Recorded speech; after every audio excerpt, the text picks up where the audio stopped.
we want to find the surface area of the sphere, x squared plus y squared plus z squared equals, let's say, 16, sphere of radius 4,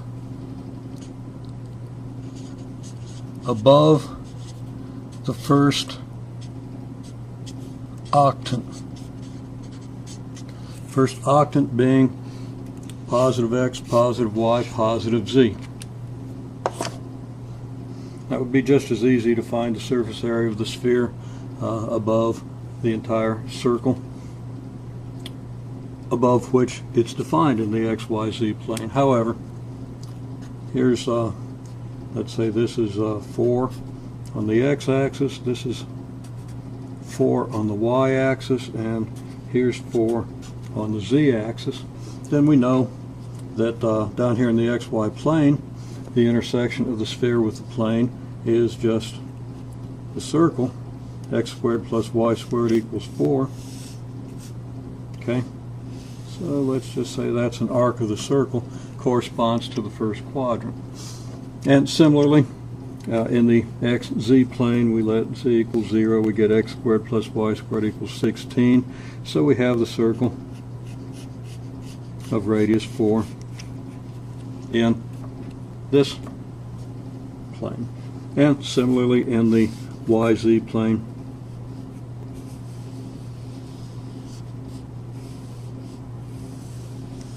picture sort of looks like this.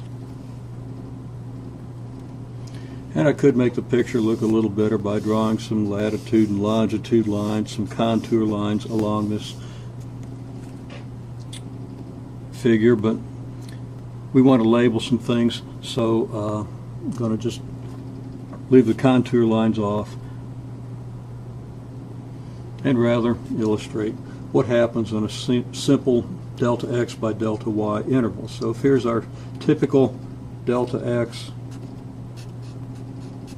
and a typical delta y. And of course we consider that we have sample points xi star and yj star, and we're going to talk about summations and so forth. We're going to skip a lot of that because we've done quite a bit of it to this point, and we pretty much should know where that leads. Now, sketching my delta x by delta y interval, I have it here. Let's go ahead and indicate that our sample point is going to be x sub I star, y sub j star. So some point inside the interval here, so that we can think of moving vertically up out of the xy plane until we intersect the circle. The z coordinate of our intersection is going to be z sub ij equals the square root of 16 minus xi star minus yj star, both of these squared. This being, of course, because if we solve this for z, we get z equals the square root of 16 minus x squared minus y squared. Now we see that our figure here is just the function z equals f of xy equals the square root of 16 minus x squared minus y squared. This is the function whose graph will be this surface.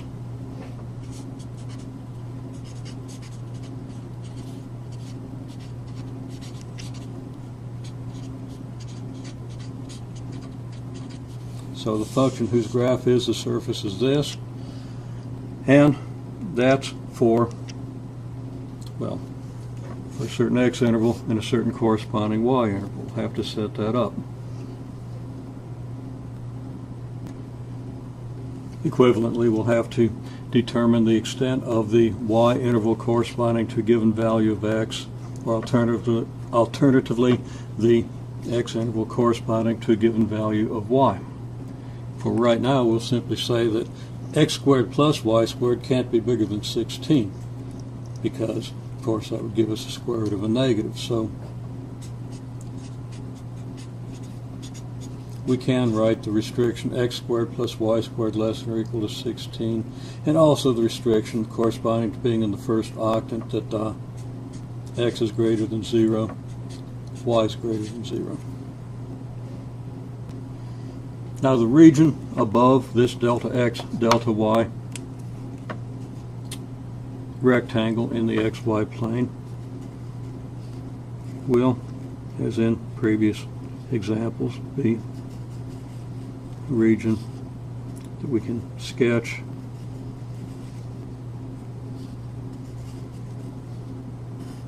maybe a region that looks something like this, where the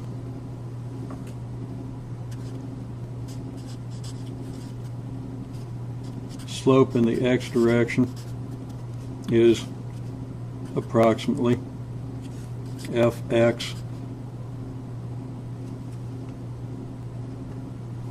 evaluated at xi star yj star.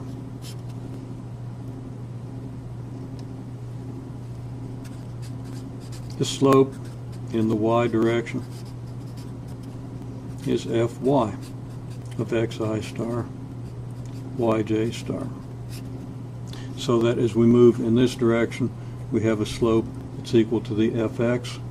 As we move in this direction, the y direction, we have a slope that's equal to fy. Now, from these slopes, we can figure out tangent vectors and normal vector to this surface, and we can use the vector picture, dot product of the normal vector with k being in the same relationship to the magnitude of the normal vector as the area of this region, this surface area region, to the region of the xy plane. However, we're not going to go through that.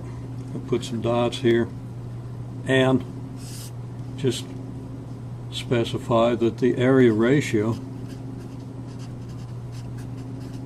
of this area to this is just the square root of 1 plus fx squared plus fy squared, where fx and fy are quantities that we can easily calculate from our function z. Z equals f of xy.